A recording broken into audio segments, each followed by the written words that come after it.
تو جب بھی کوئی مشکل آئے، پریشانی آئے، تکلیف آئے، ٹینشن آ جائے تو اس کا بار بار اظہار کرنے سے ٹینشن دور نہیں ہو جاتا۔ کوئی بھی مشکل آتی ہے بندہ سبھی کو بتاتا پھرے، بار بار ذکر کرتا رہے کہ یار بڑی مشکل میں ہوں، بڑی پریشانی میں ہوں۔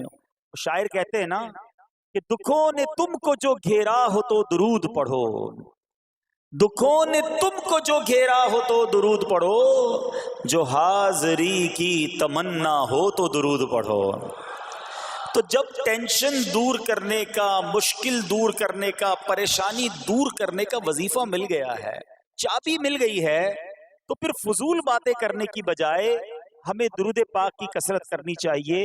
صلو علی الحبیب صلی اللہ تعالی علی محمد صلی اللہ علیہ وسلم۔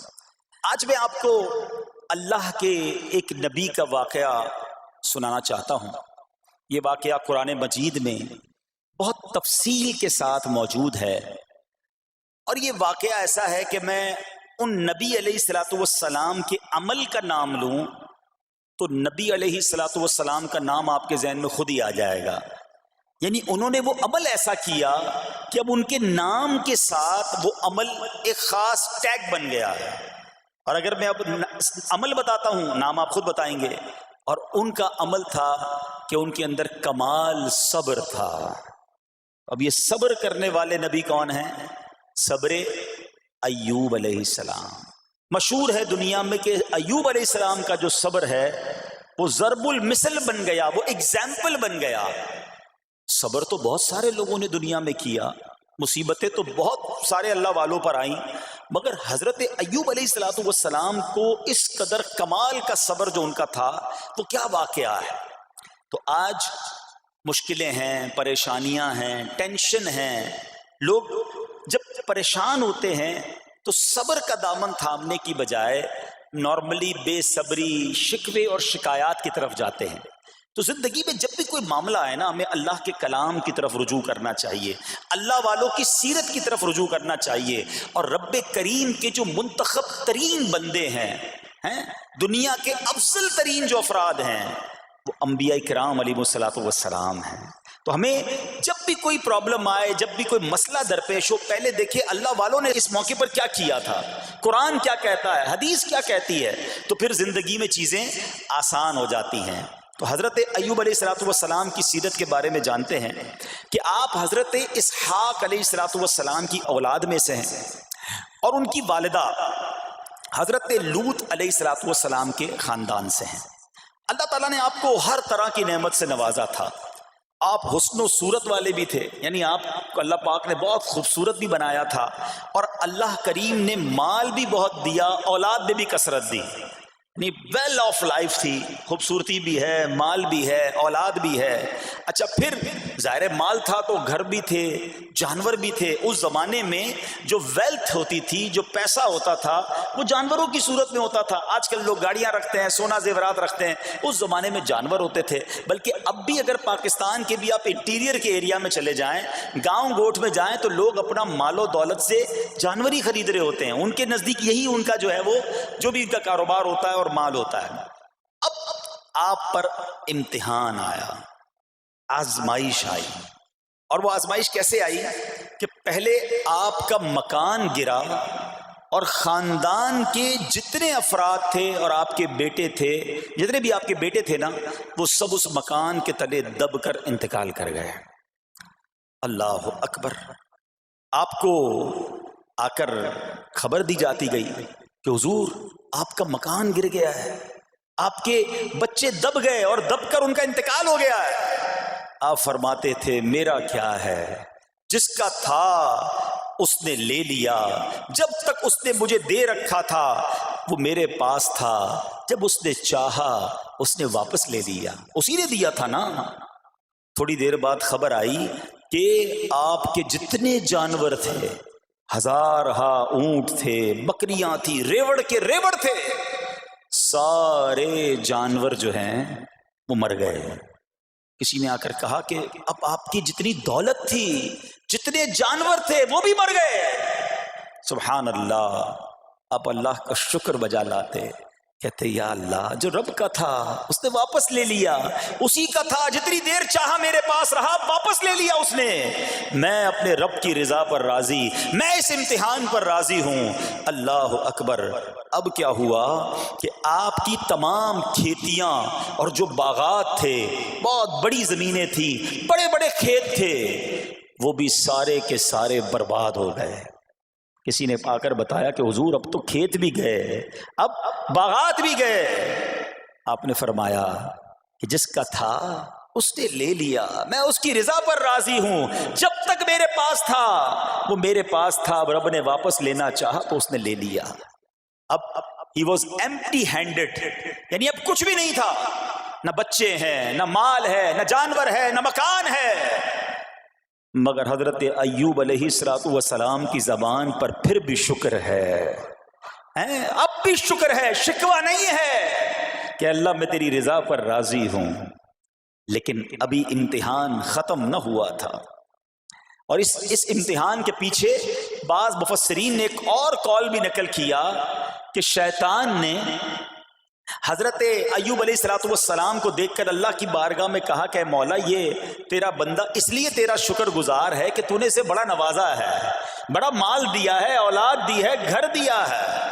تو اب رب کریم نے حضرت ایوب پر امتحان بھیجا تاکہ پتہ چلے کہ میرے نیک بندے امتحان کے بعد بھی صبر کرتے ہیں۔ لیکن اب سب چلا گیا نا، تو شیطان نے کہا کہ ابھی جان تو باقی ہے نا، صحت تو باقی ہے۔ اللہ اکبر۔ مزید آزمائش آئی اور یہ ہوا کہ آپ کو بیمار کر دیا گیا۔ مبارک جسم پر بڑے بڑے آبلے پڑ گئے، پھوڑے جس کو کہتے وہ پڑ گئے۔ اس حال میں آپ کے سارے دوست بھی آپ کو چھوڑ کے چلے گئے۔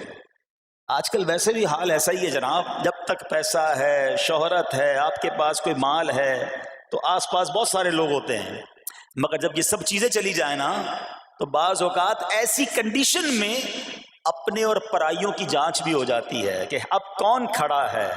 دوستی مال کے لیے تھی، دوستی شہرت کے لیے تھی، دوستی منصب کے لیے تھی، یا کسی کی ذات سے واقعی خالص دوستی تھی؟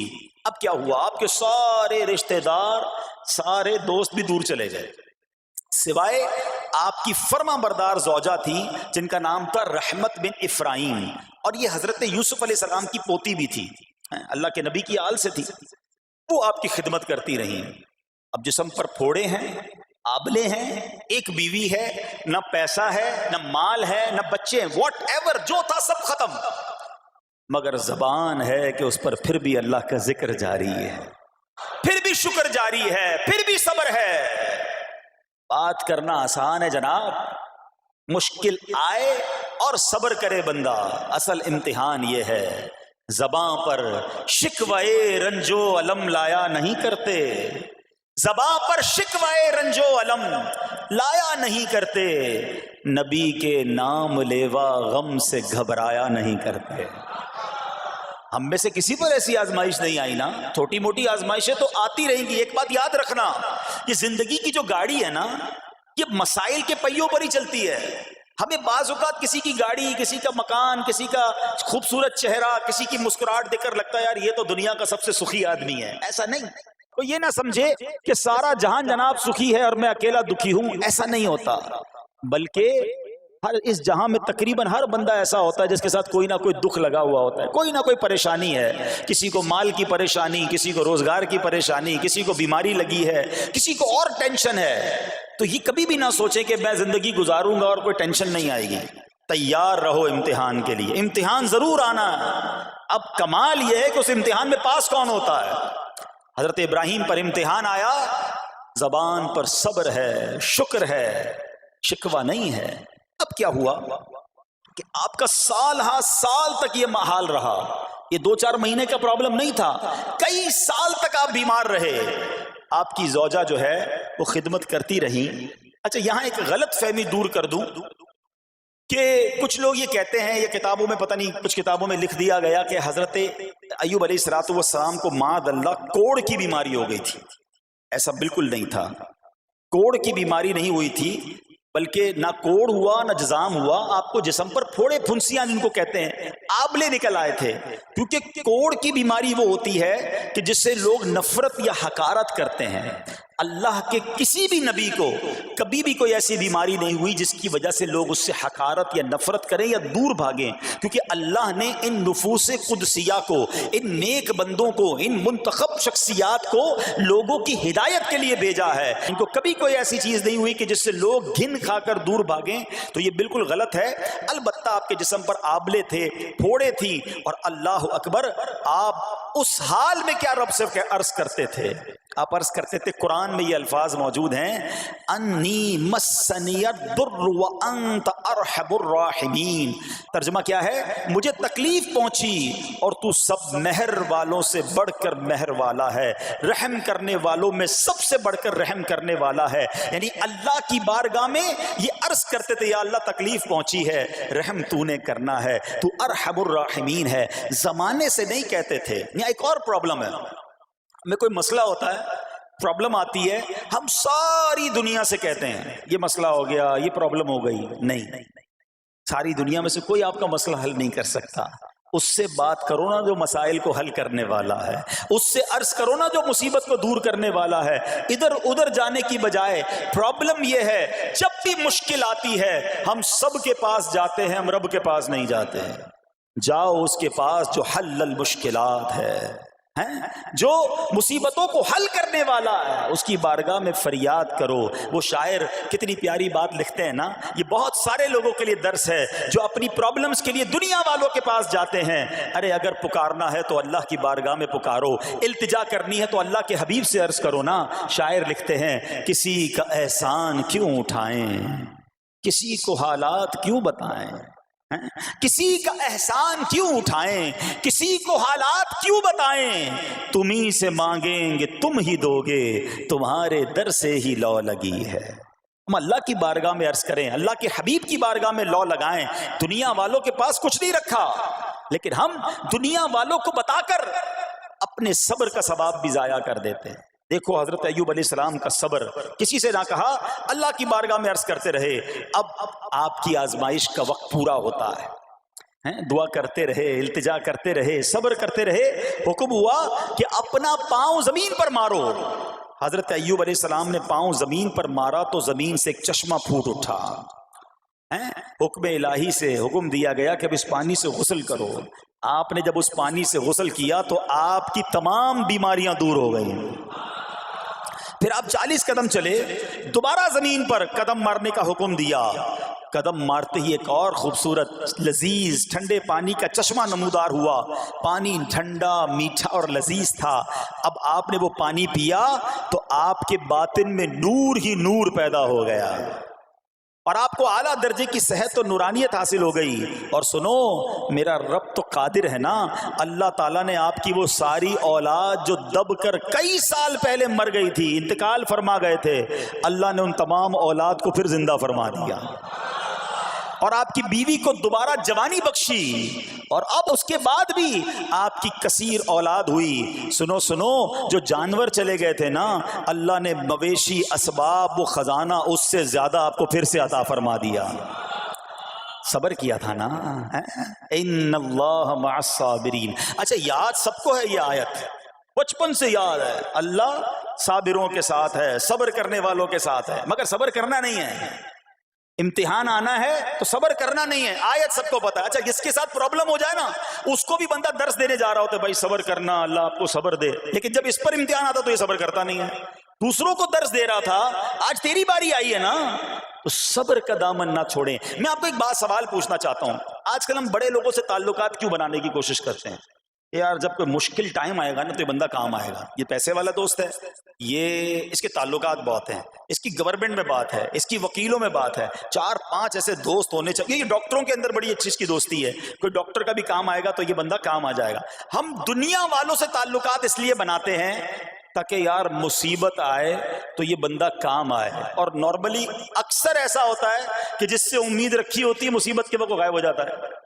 لیکن رب خود قرآن میں فرما رہا ہے، ان اللہ مع الصابرین، صبر کر لو، اللہ کی رحمت تمہارے ساتھ ہو جائے گی۔ اب میں آپ سے سوال کرتا ہوں، دنیا کے تعلقات ہوں یہ ضروری ہے یا یہ فائدے مند ہے، یا بندہ صبر کر لے تو اللہ کی رحمت ساتھ ہو جائے، سارے غم ویسے ہی دور ہو جائیں گے؟ صبر اس کو نہیں چھوڑنا ہے۔ تو حضرت ایوب علیہ السلام کی زندگی میں ایک اور واقعہ یہ ہوا کہ جب آپ بیمار تھے، آپ کو پتہ جب بندہ بیمار ہوتا ہے تو بعض اوقات اس کی طبیعت میں کیفیات بھی ہوتی ہیں، تو آپ نے اپنی زوجہ کو پکارا، تو آپ کی زوجہ کچھ دیر میں حاضر ہوئی، تو آپ نے جلال میں آ کر اس کو 100 درے، اپنی زوجہ کو 100 کوڑے مارنے کی قسم کھا لی۔ اب جب صحت آ گئی تو قسم تو آپ نے کھائی ہوئی تھی، تو اب کیا کرتے؟ اس بیوی نے تو خدمت بھی بہت کی تھی، اب اسے کوئی خاص کیفیت تھی، آپ نے قسم اٹھا لی تھی۔ سبحان اللہ، ایوب علیہ السلام کو اللہ کریم نے قرآن میں کیا حکم دیا کہ اے ایوب، آپ ایک یعنی 100 جس کو کہتے ہیں تنکے، 100 تنکوں والی جھاڑو لیں اور اس جھاڑو کو ایک مرتبہ اپنی بیوی کو مار دیجئے تو آپ کی قسم جو ہے وہ پوری ہو جائے گی، یعنی قسم کا کفارہ نہیں دینا ہوگا۔ اللہ اکبر! اللہ نے اس نبی علیہ السلام کی فرما بردار بیوی کی جو سزا تھی یا جو معاملہ تھا اس کو کتنا آسان فرما دیا۔ تو رب کریم نے قرآن مجید فرقان حمید میں اس کو کس طرح بیان فرمایا؟ وَخُذْ بِيَدِكَ ضِغْثًا فَاضْرِب بِهِ وَلَا تَحْنَثْ، فرمایا کہ اپنے ہاتھ میں ایک جھاڑو لے کر اسے مار دے اور قسم نہ توڑ۔ اِنَّا وَجَدْنَاهُ صَابِرًا، فرمایا ہم نے اسے صابر پایا۔ نعم العبد، کیا اچھا بندہ، اِنَّهُ اواب، بے شک وہ بہت رجوع لانے والا ہے۔ ارے آج دنیا کسی کو کہے یہ صبر والا ہے، حضرت ایوب کی شان دیکھو کہ رب فرما رہا ہے قرآن میں اِنَّا وَجَدْنَاهُ صَابِرًا، اور ہم نے ایوب کو صبر کرنے والا پایا، صابر پایا۔ اللہ حضرت ایوب کے صبر کے صدقے ہمیں بھی صابرین میں شامل فرما لے۔ اللہ اکبر، سبحان اللہ۔ اور رب کریم نے جو اواب فرمایا، علماء کہتے ہیں کہ یہ اواب کے لاجواب خطاب کو جو آپ کے سر مبارک پر ایک تاج کی طرح رکھ دیا گیا، کیونکہ اواب کے معنی کیا ہے؟ انہو اواب، بے شک وہ بہت رجوع لانے والا ہے۔ اللہ اکبر، صبر کیا تو رب نے کیسے کیسے القاب جو ہیں وہ قرآن میں عطا فرمائے۔ یہاں ایک اور بات بھی سیکھنے والی ہے کہ حضرت ایوب علیہ السلام کے صبر کا کمال یہ ہے کہ قرآن میں ذکر آ گیا، اب صبح قیامت تک حافظ تلاوت کریں گے، تراویح میں قرآن پڑھا جائے گا، جب بھی قرآن کی تلاوت دنیا کے کونے کونے میں کی جائے گی، قیامت تک حضرت ایوب کے صبر کا ذکر ہوتا رہے گا۔ جب آپ صبر کرتے ہیں اللہ رسول کو راضی کر لیتے ہیں، اللہ ان ناموں کو بلند فرما دیتا ہے۔ بہرحال میرے پیارے اسلامی بھائیوں، اب یہاں تھوڑا سا ایک شرعی مسئلہ بھی سمجھ لیں۔ بعض اوقات ہے کہ آپ لفظ سنتے ہیں ہیلا، اچھا کچھ لوگ جب یہ لفظ ہیلا سنتے ہیں تو کنفیوز ہو جاتے ہیں، یار یہ کیا، ایک کام کرنا تھا اس کو ایک اور طریقے سے کر دیا، ہمیں سمجھ نہیں آ رہا، عجیب عجیب سی لوگ باتیں کرتے ہیں۔ سبحان اللہ، علماء فرماتے ہیں پہلے ہیلے کا مسئلہ سمجھ لیں۔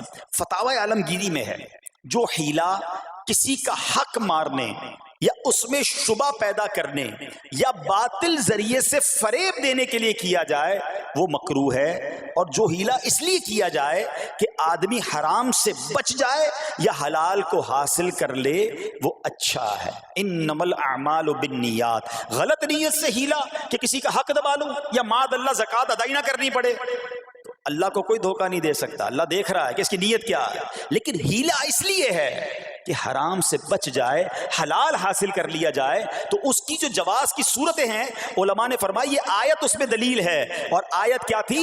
وَخُذْ بِيَدِكَ ضِغْثًا فَاضْرِب بِهِ وَلَا تَحْنَثْ، اور فرمایا اپنے ہاتھ سے ایک جھاڑو لے کر اسے مار دو اور قسم نہ توڑو۔ قسم تو 100 کوڑے مارنے کی تھی، اللہ کریم نے آسانی کا راستہ بتایا۔ ہاں ایک بات یاد رہے، یہ بڑی امپورٹنٹ بات کرنے جا رہا ہوں کہ مفتیان کرام، قابل اعتماد مفتیان کرام سے رہنمائی لے کر ہم جیسے لوگوں کو، عوام الناس کو، کوئی ہیلا اپنے طور پہ نہیں کر لینا چاہیے۔ ہاں، کیونکہ بعض ہیلوں کی شرعی طور پر اجازت نہیں ہوتی، اور بعض اوقات ہیلا کرنے میں ایسی غلطی لوگ کر جاتے ہیں جن کی وجہ سے ہیلا ہوتا ہی نہیں ہے۔ تو یہاں صرف آپ کو دلیل بتانا تھا، باقی اگر کسی قسم کا کوئی شرعی ہیلا کرنا ہے تو قابل اعتماد مفتیان کرام سے رجوع کیا جائے۔ سبحان اللہ۔ اب حضرت ایوب علیہ السلام کے صبر کی بات ہوئی ہے نا، اللہ نے پتہ ہے آپ کو کتنا مقام عطا فرمایا کہ نبی کریم صلی اللہ تعالی علیہ وآلہ وسلم نے ارشاد فرمایا حضرت ایوب لوگوں میں سب سے بڑھ کر عالم، صابر اور غصہ پینے والے تھے۔ حضرت ابن مسعود رضی اللہ تعالیٰ عنہ سے مروی ہے کہ حضرت ایوب علیہ السلام قیامت کے دن صبر کرنے والوں کے سردار ہوں گے۔ ہاں، صبر کرنے والوں کے بھی سردار ہوں گے۔ اچھا بعض اوقات ہوتا کیا ہے، اچانک کوئی پرابلم آ گئی، کہیں آگ لگ گئی، گاڑی میں نقصان ہو گیا، پیسے چوری ہو گئے، موبائل چوری ہو گیا، کوئی چیز میں نقصان ہو گیا، کاروبار میں نقصان ہو گیا، صحت خراب ہوئی، بندہ کہتا ہے یار یہ میرے ساتھ کیوں ہوا ہے، میں نے ایسا کیا کیا ہے۔ بعض اوقات زبان سے شکوے، شکایت، حالانکہ قرآن مجید فرقان حمید نے تو پہلے ہی ہمیں بتا دیا ہے ہمارا پرابلم پتہ ہی کیا ہے۔ ہم بہت ساری باتیں جانتے ہیں دنیا کی، قرآن و حدیث پڑھتے نہیں ہیں تو مینٹلی پریپیئرڈ نہیں رہتے۔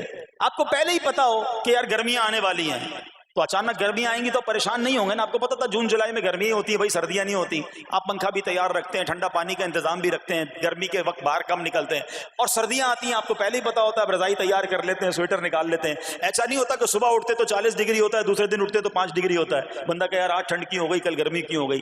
مینٹلی پریپیئرڈ جب بندہ ہوتا ہے تو وہ تیار ہوتا ہے۔ اگر جو قرآن پڑھنے والا ہے، حدیث پڑھنے والا ہے، اس کو تو پہلے ہی مینٹلی پریپیئرڈ ہونا ہے۔ کیوں؟ قرآن کا وعدہ ہے نا، قرآن کا اعلان سنو۔ اللہ کریم قرآن مجید میں کیا ارشاد فرماتا ہے؟ بسم اللہ الرحمن الرحیم وَلَنَبْلُوَنَّكُمْ بِشَيْءٍ مِّنَ الْخَوْفِ وَالْجُوعِ وَنَقْصٍ مِّنَ الْأَمْوَالِ وَالْأَنفُسِ وَالثَّمَرَاتِ وَبَشِّرِ الصَّابِرِينَ۔ اور ضرور ہم تمہیں آزمائیں گے۔ کیا فرمایا؟ ضرور آزمائیں گے، تیار رہو۔ دیر از ایگزامینیشن۔ اچھا آزمائش کن کن چیزوں کی ہوگی؟ سبحان اللہ، قرآن نے لسٹ بھی دے دی ہے کہ آزمائش کیا ہوگی۔ فرمایا کچھ ڈر سے، اچانک خوف آ جاتا ہے نا، کوئی دشمن آ جاتا ہے، کوئی دھمکی دے رہا ہوتا ہے، اچانک حالات خراب ہو جاتے ہیں، دل میں خوف بیٹھ جاتا ہے۔ پھر فرمایا بھوک سے، مال کم ہو گیا، تنگی آ گئی تو بھوک سے۔ پھر فرمایا کچھ مالوں اور جانوں اور پھلوں کی کمی سے، کبھی کاروبار میں نقصان ہوگا، کبھی کسی کے باغات ہے تو باغ فصل اجڑ سکتی ہے، آپ کو کوئی نقصان ہو سکتا ہے، کسی جگہ آگ لگ سکتی ہے، اور جانوں کی کمی سے بیماری بھی آ سکتی ہے۔ مگر آگے کیا فرمایا؟ وَبَشِّرِ الصَّابِرِينَ، خوشخبری سنا ان صبر والوں کو۔ اور جب سبحان اللہ یہ ایگزام آتا ہے نا، جو اس ایگزام سے نکل جاتا ہے تو رب نے فرمایا خوشخبری ہے۔ اللہ اکبر۔ ہم نے زندگی میں دیکھا ہے جس نے مصیبت پر صبر کیا، اللہ کی رضا پر راضی رہا، اللہ نے مشکل سے بھی نکالا اور پہلے سے اسے زیادہ عطا فرما دیا۔ ہمارا پرابلم ہی ہم ٹیسٹ میں فیل ہو جاتے ہیں۔ جیسے ہی امتحان شروع ہوا، واویلا شروع، شور شروع، شکوے شروع، سب کو بتانا، حالانکہ کر کوئی نہیں سکتا لیکن سب کو بتائیں گے۔ نہ کرو ایسا، میں جانوں میرا رب جانے، مجھے کیوں کسی کو بتانا ہے؟ ہاں وہ کریم ہے، وہ دیکھ رہا ہے کہ میرا بندہ صبر کر رہا ہے۔ سبحان اللہ۔ حضرت سیدنا امام ابو جعفر محمد بن جریر طبری تفسیر طبری میں اس آیت مبارک کے تحت فرماتے ہیں، یعنی ہم تمہیں دشمن کے خوف، قحط سالی، شدید بھوک و فقر و فاقہ، فصلوں کی کمی، مقاصد کے حصول میں مشکلات، کفار سے جنگ کے دوران افرادی قوت میں کمی اور اہل و عیال کی موت وغیرہ کے ذریعے آزمائیں گے، اور یہ سب چیزیں بطور امتحان ہوں گی تاکہ تمہارے سچے جھوٹوں سے اور اہل بصیرت منافقوں سے جدا ہو جائیں۔ یعنی اس ٹیسٹ میں پتہ چل جائے گا کون اللہ والا ہے، کون صبر والا ہے، کون اللہ کی رضا پر راضی رہنے والا ہے۔ سنو سنو، جب یہ تکلیف آتی ہے نا تو اس کا پھر اجر کتنا ملتا ہے۔ شہنشاہ نبوت، مخزن جود و سخاوت صلی اللہ تعالی علیہ وسلم نے ارشاد فرمایا، جو دنیا میں ہی اپنی ہر خواہش کی تکمیل کر لے تو یہ چیز آخرت میں اس کے اور اس کی خواہش کے درمیان آڑ اور پردہ بن جائے گی، اور جو مالداروں کی زینت کی طرف اپنی نگاہیں دراز کرے تو وہ آسمان والوں کے سامنے بے عزت ہو جاتا ہے، اور جو شدید بھوک پر صبر کرے اللہ عز و جل اس کو جنت الفردوس میں جہاں چاہے گا ٹھکانہ عطا فرمائے گا۔ ہاں، ہر چیز پوری ہو جائے، جو چاہیے وہ مل جائے، یہ نہیں ہونا چاہیے۔ کچھ نہ کچھ آزمائشیں آئیں گی، اور اگر سب ادھر مل گیا تو ادھر پھر کیا ملے گا؟ ہم اللہ سے یہ دعا کرتے ہیں کہ ادھر بھی عطا فرمائے ادھر بھی محروم نہ کرے. ہاں ہمیں ڈرتے بھی رہنا چاہیے کہ یار میں جو مانگتا ہوں ادھر مل جاتا ہے, کہیں وہاں محروم نہ رہ جاؤں.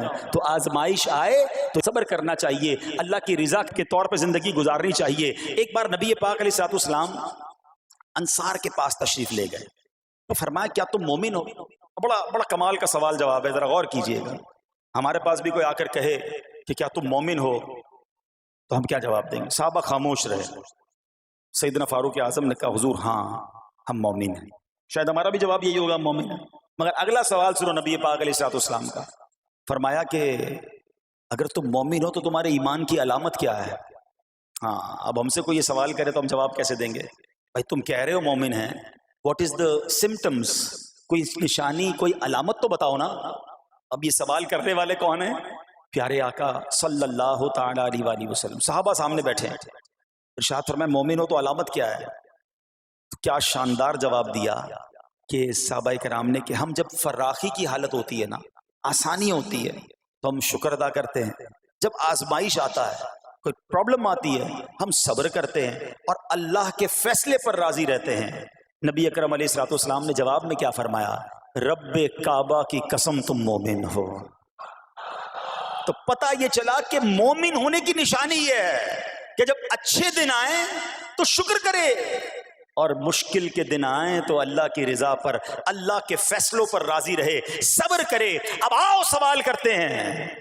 اچھے دن آتے تو ہم کیا کرتے ہیں؟ ارے بھائی میں تو انتظار میں تھا, تھوڑے پیسے آئیں تو فلاں عیاشی کروں, فلاں گناہ کروں. تھوڑے پیسے تھے تو وہ کام ہی نہیں کر پا رہا تھا, اب تو موقع لگا ہے, اب تو دن آئے ہیں. معاذ اللہ, جس کو اللہ نعمتیں دیتا ہے, فراخی دیتا ہے, تو وہ اللہ کی نافرمانی میں لگ جاتا ہے. اور جب اس کو کوئی آزمائش بھیجتا ہے تو وہ ناشکری کہہ کر, بلکہ بعض اوقات تو کفریہ کلمات منہ سے نکال کر ایمان سے بھی ہاتھ دھو بیٹھتا ہے.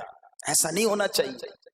عقل مند وہ ہے, یاد رکھنا کہ رب جتنی عطائیں بڑھائے ہم اتنے سجدے بڑھائیں, ہم اتنے صدقے بڑھائیں. دیکھو نا دنیا میں کیا ہوتا ہے, آپ کو کوئی تحفہ دے آپ کیا کہتے ہیں؟ شکریہ, جزاک اللہ. دوبارہ تحفہ دے آپ کہتے ہیں بہت مہربانی. تیسری بار دے, بندہ کہ یار یہ تو مجھ پر کتنا مہربان ہے. اتنی مہربانیاں. ناراض نہیں ہونا چاہیے. جو تمہیں دنیا میں 2-4 تحفے دے دے تم اسے ناراض نہیں کرنا چاہتے. جب سے میں پیدا ہوا جب سے وہ نواز رہا ہے, وہ ناراض نہ ہو جائے اس کا کوئی خیال نہیں. وہ دیے جا رہا ہے. ہم تو دیکھتے ہیں نا, بندہ غریب ہوتا ہے تھوڑے گناہ, جیسے جیسے امیر ہوتا گیا اس کے پر پرزے نکلنا شروع ہو جاتے ہیں, مسجد سے دور, نمازوں سے دور, معاذ اللہ حرام کاموں میں پڑ جاتا ہے. ارے اللہ کے بندے, تجھے رب نواز رہا ہے, تیرے تو سجدے بڑھنے چاہیے تھے. لیکن ہوتا کیا ہے, وہ عطائیں بڑھاتا ہے, لوگ خطائیں بڑھاتے ہیں. نہ کرو ایسا. جب فراخی ہو, جب اللہ کی طرف سے آسانی ہو تو شکر ہو, اور جب آزمائش آئے تو صبر ہو.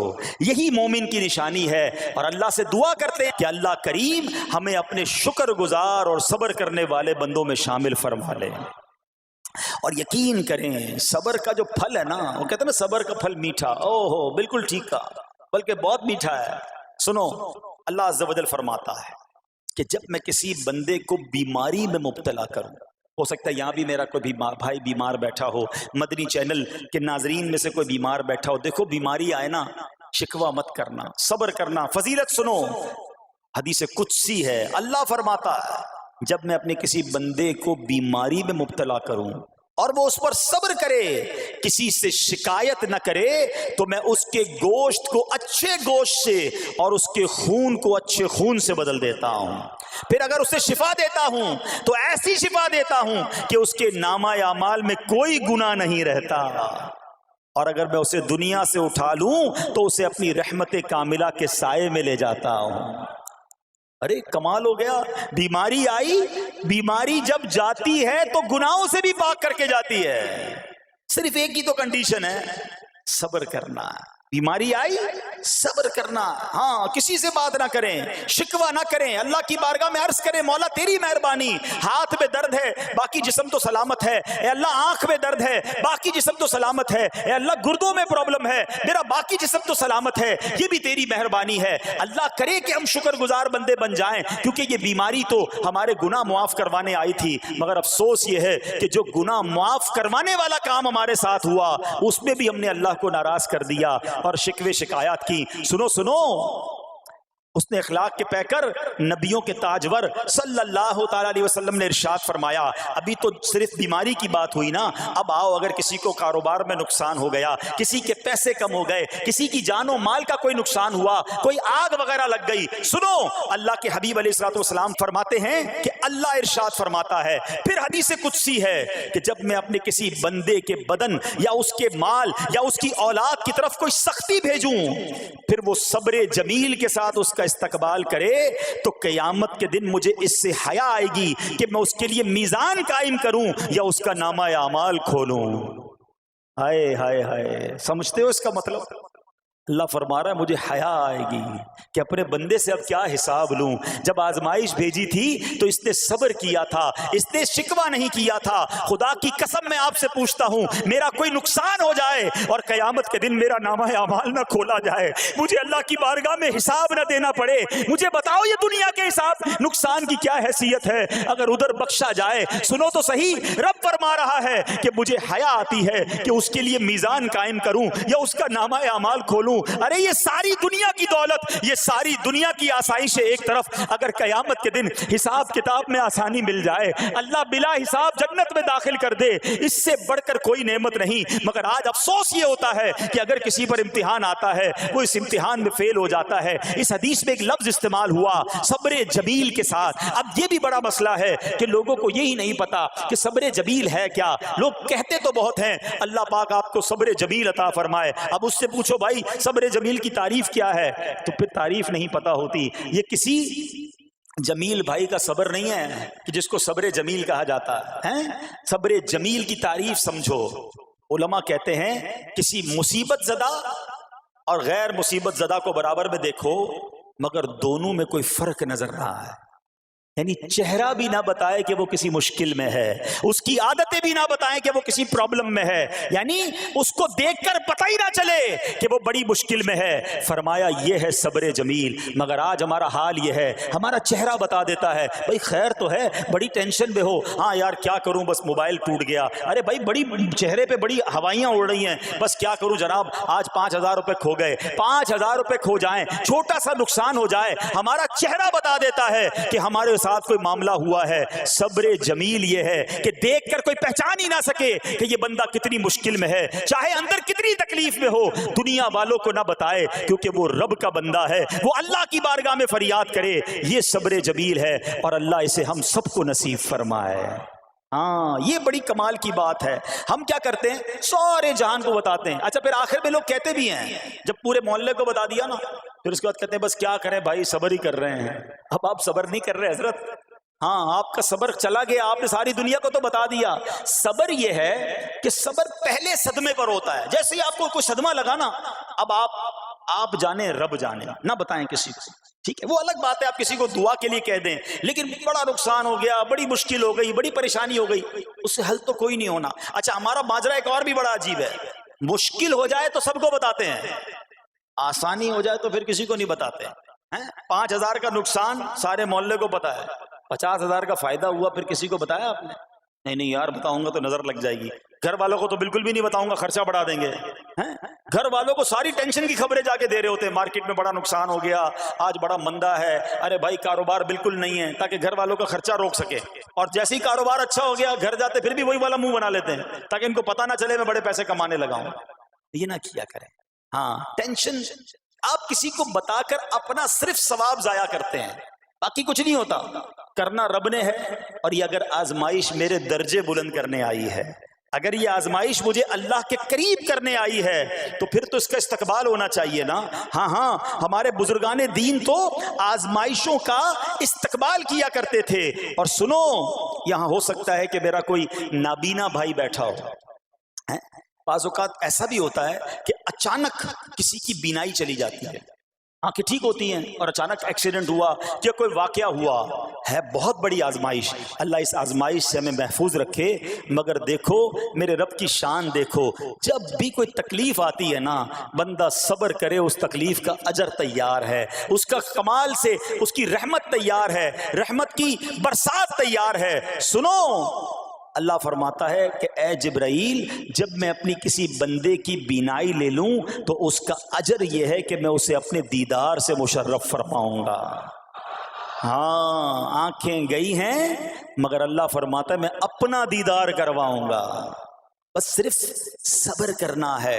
اسی طرح میرے پیارے اسلامی بھائیوں، بعض لوگوں کے یہاں بچے کا انتقال ہو جاتا ہے، چھوٹے چھوٹے بچوں کا انتقال ہو جاتا ہے، یا بعض اوقات پیدائشی بچہ مرا ہوا ہوتا ہے، پیدا، اس کا انتقال ہو جاتا ہے، یا بعض اوقات ولادت سے پہلے ہی بچہ ضائع ہو جاتا ہے، بہت شور، بڑا واویلا، بڑا رونا پیٹنا گھروں میں ہوتا ہے۔ مت کیا کرو ایسا، یقین کریں یہ بہت بڑا انعام تمہیں ملنے جا رہا ہے۔ ایسا نہ ہو یہ رونا پیٹنا، یہ بے صبری، یہ اللہ کی بارگاہ میں شکوے شکایات، اتنے بڑے تم اجر سے محروم رہ جاؤ۔ سنو، اللہ کے آخری نبی صلی اللہ تعالی علیہ وسلم نے فرمایا، جس مسلمان جوڑے کے 3 بچے انتقال کر جائیں، اللہ عز و جل ان بچوں پر فضل و رحمت کرتے ہوئے ان دونوں یعنی ماں باپ کو جنت میں داخل فرمائے گا۔ صحابہ کرام نے عرض کی کسی کے 2 بچے، فرمایا 2 بچے بھی، پھر عرض کی اور 1، فرمایا 1 بھی، پھر فرمایا اس ذات کی قسم جس کے قبضہ قدرت میں میری جان ہے، جس عورت کا کچا بچہ فوت ہو جائے یعنی حمل ضائع ہو جائے اور وہ اس پر صبر کرے تو وہ بچہ اپنی ماں کو اپنی ناف کے ذریعے کھینچتا ہوا جنت میں لے جائے گا۔ یہ تو جنت کا ٹکٹ تھا، مگر شکوے شکایات، الامان والافیز، گھر میں موت، میت کو نقصان ہو جائے، ہماری عورتیں، ہمارے گھر کے افراد وہ واویلا کرتے ہیں۔ معاذ اللہ، بعض اوقات تو کفریہ کلمات زبان پر ہوتے ہیں، معاذ اللہ ثم معاذ اللہ، کہتے کہ اللہ کو ہمارا ہی گھر ملا تھا، اتنے چھوٹے بچے کا کیا قصور تھا، استغفر اللہ۔ یہ تمہارے جملے، ایک تو گھر میں مصیبت پہلے ہی آئی ہوئی ہے اور تم اللہ پر اعتراض کر کے معاذ اللہ، اللہ کو ظالم کہہ کے اپنا ایمان بھی ضائع کر بیٹھے، یہ تو اس سے بڑی مصیبت ہو گئی نا۔ تو نہ کریں ایسا، سیکھو۔ آج میں نے آپ کے سامنے حضرت ایوب علیہ السلام کی سیرت اور قرآنی واقعہ بیان کیا کہ سب کچھ چلا گیا مگر وہ اللہ کی رضا پر راضی تھے، رب نے انہیں صبر کرنے والا بندہ بھی فرمایا اور ساری نعمتیں پہلے سے زیادہ عطا فرما دی۔ ہاں بالکل نوازا جائے گا، صبر کا دامن اگر نہ چھوڑیں۔ سنو ہمارے اسلاف کیسے صبر کرتے تھے۔ حضرت سیدنا فتح موصلی رحمت اللہ تعالی علیہ کی زوجہ محترمہ رضی اللہ تعالی عنہا کا پاؤں پھسل گیا اور ان کا ناخن ٹوٹ گیا، وہ مسکرانے لگی۔ اللہ اکبر، کبھی کبھی ہمارا بھی ناخن ٹوٹا ہوگا، بہت تکلیف ہوتی ہے، ناخن ٹوٹے تو جان نکل جاتی ہے، مگر آپ مسکرانے لگی۔ کسی نے پوچھا کہ آپ کو ناخن ٹوٹنے کا درد نہیں ہوا، آپ مسکرا رہی ہیں؟ تو فرماتی ہیں کہ اس درد پر جو ثواب ملے گا نا، مجھے درد پر صبر کروں گی اور جو مجھے اس پر ثواب ملے گا تو اس ثواب کے تصور نے میرے درد کی تلخی کو دور کر دیا۔ ہائے ہائے ہائے، یہ ہیں اللہ والے۔ ہاں، صبر کرنا کوئی ان سے سیکھے۔ میرے پیارے اسلامی بھائیوں، احادیث میں، روایتوں میں یہ مضمون ملتا ہے کہ اللہ کریم کی بارگاہ میں بندے کا کوئی درجہ رکھا ہوتا ہے، یعنی اللہ کی رضا یہ کہ بندہ اس سٹیج تک پہنچ جائے، اس درجے تک پہنچے، مگر وہ نماز کے ذریعے، روزوں کے ذریعے، عبادتوں کے ذریعے اس درجے تک نہیں پہنچتا، پھر اللہ اس پر آزمائش بھیجتا ہے کہ میرا بندہ صبر کر لے تاکہ صبر کر کے اس درجے کو حاصل کر لے۔ ہائے ہائے، یعنی مجھ پر کوئی آزمائش آئی تھی میرے درجے بڑھانے، مگر ہائے میری بے صبری کہ میں نے وہ درجہ پانے کا موقع ضائع کر دیا، میں نے وہ ثواب پانے کا موقع ضائع کر دیا۔ خدا را یاد رکھنا، اگر کسی آزمائش سے گزر رہے ہو تب بھی، اور اگر آئندہ کوئی آزمائش آئے، صبر کا دامن نہ چھوڑنا، یہ تصور کر لینا کہ یہ میرے گناہ معاف کرنے کا ذریعہ بن رہا ہے، یہ میرے درجے بڑھانے کا ذریعہ بن رہا ہے۔ اور سنو، جب مصیبت آئے تو پڑھنا کیا ہے؟ رسول اللہ صلی اللہ تعالی علیہ وآلہ وسلم نے فرمایا، جو مصیبت کے وقت انا للہ و انا الیہ راجعون کہتا ہے تو اللہ عز و جل اس کی پریشانی دور فرما دیتا ہے اور اس کے کام کا انجام اچھا فرماتا ہے اور اسے ایسا بدل عطا فرماتا ہے جس پر وہ راضی ہو جاتا ہے. تو یہ پڑھ لیں لیکن شکوہ نہ کریں. دنیا والوں کو بتانے کی حاجت نہیں. اچھا وہ جو میں بات کر رہا تھا کہ تکلیف سب کو بتانی ہے اور راحت کے بارے میں کسی کو کوئی شکر کرتا ہوا نظر نہیں آتا. ایک بار ایک شخص کے سر پر جو ہے نا وہ تکلیف ہوئی نا, سر میں درد ہو گیا, اس نے پٹی باندھی اور گھومنے لگا.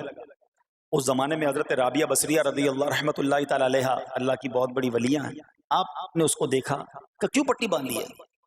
وہ کہتا سر میں درد تھا اس لیے پٹی باندھی ہے. بات تھوڑی سی باریک ہے, سمجھدار لوگ سمجھیں گے. اس لیے پٹی باندھی ہے کہ سر میں درد تھا. اللہ اکبر. اس اللہ والی نے بتایا کیا کہا؟ آپ کہتی ہیں کبھی صحت کی پٹی بھی باندھی ہے؟ یہ جملہ ہے بڑا سمجھنے والا ہے. یعنی اللہ نے اتنے دنوں تک صحت میں رکھا تو کسی کو نہیں بتایا, اور تھوڑے دنوں کی تکلیف آئی تو پٹی باندھ کے سب کو بتانے چلا ہے کہ رب نے بیمار کیا ہے. ہاں, ہمیں اللہ کریم کی طرف سے آزمائش ہمیشہ تھوڑی آتی ہے. اگر اپنی زندگی کا ہم پورا عرصہ کیلکولیٹ کریں نا کہ بھئی 40 سال کا کوئی بندہ ہو گیا تو کتنے دن ہوئے 40 سال میں؟ ٹھیک ہے, ایک بار کبھی بیٹھ کے اکیلے میں حساب کرنا, اتنے ہزار دن میں نے دنیا میں گزارے, کتنے دن بیمار رہا؟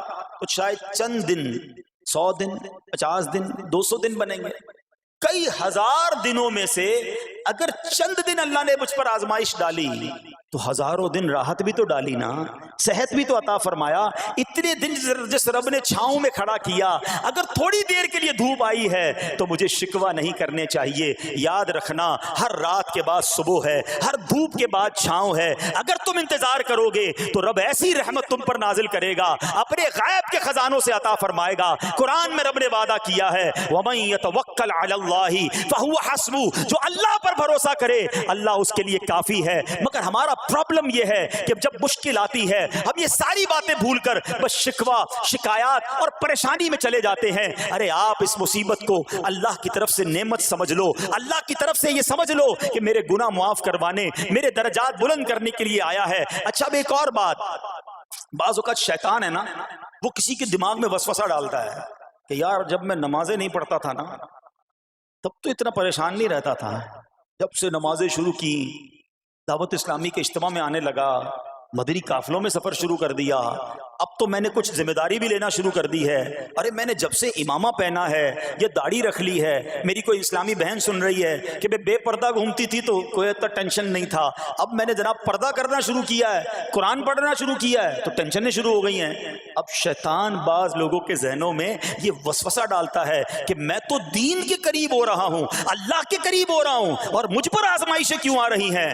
سنو سبحان اللہ, اللہ کے حبیب علیہ الصلوۃ والسلام کی کیا شان ہے. اعلیٰ حضرت ایسے ہی نہیں کہتے کہ میں نثار تیرے کلام پر ملی یوں تو کس کو زبان نہیں, وہ سخن ہے جس میں سخن نہ ہو, وہ بیان ہے جس کا بیان نہیں. میرے آقا نے کم و بیش 1450 سال پہلے یہ مسئلہ سالو کر دیا. حضرت سیدنا سعد بن ابو وقاص رضی اللہ تعالیٰ عنہ فرماتے ہیں کہ میں نے عرض کی یا رسول اللہ صلی اللہ تعالیٰ علیہ وسلم, سب سے زیادہ مصیبتیں کن لوگوں پر آئیں؟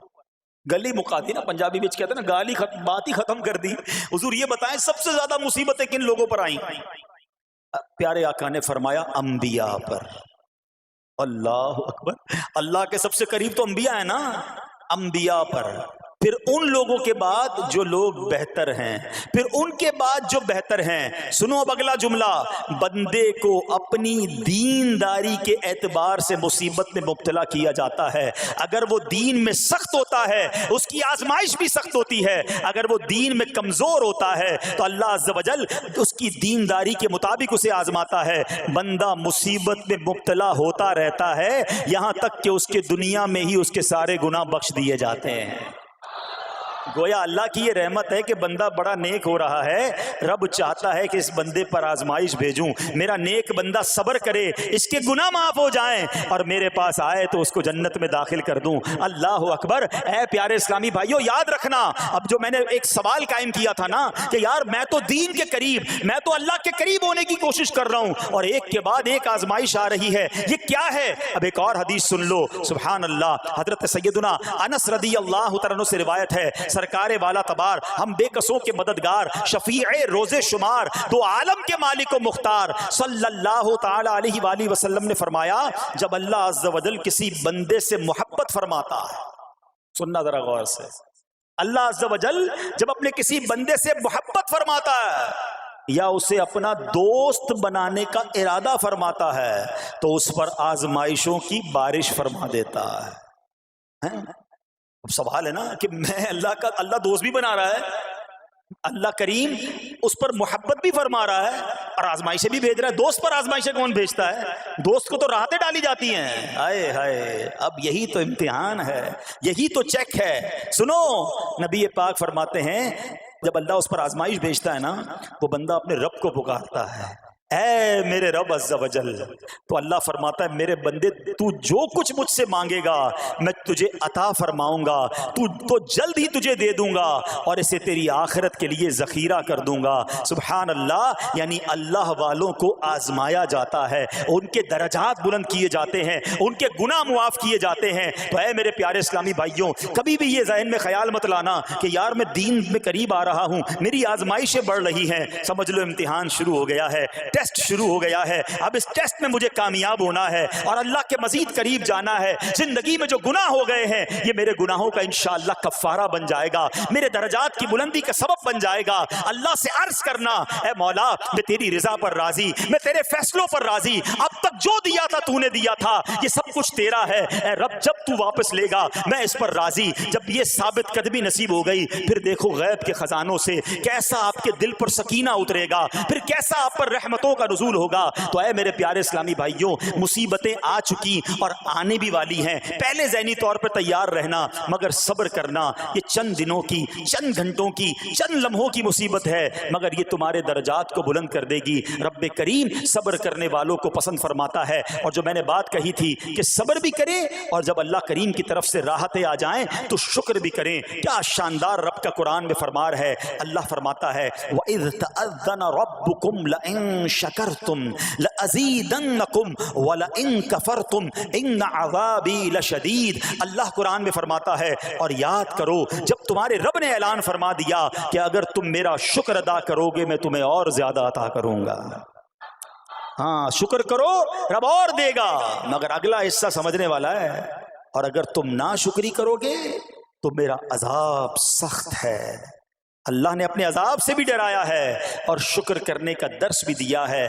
تو بہرحال میرے پیارے اسلامی بھائیوں، اللہ کریم سے میں دعا کرتا ہوں کہ اپنے نیک بندوں کے صدقے، کربلا والوں کے صبر کے صدقے، نبی پاک علیہ الصلوۃ والسلام کے طائف کے میدان میں پتھر کھا کر دعا دینے والے صبر کے صدقے، رب کریم ہمیں بھی صبر کی نعمت نصیب فرمائے، صرف زبانی نہیں قلبی طور پر ہمیں صبر کرنے والوں میں شامل فرما لے۔ اگر ہم پر کوئی آزمائش ہے تو رب کریم یہ آزمائش ہمارے گناہوں کا کفارہ بنا دے، ہمارے درجات کی بلندی کا سبب بنا دے۔ دعوت اسلامی کے مدنی ماحول سے اگر ہم وابستہ رہیں گے نا تو ہمیں انشاءاللہ صبر کرنے کا پریکٹیکل جو ہے وہ موقع بھی ملتا رہے گا، کیونکہ صبر کیسے کرنا ہے اس کی کوئی پریکٹس بھی تو ہونی چاہیے نا۔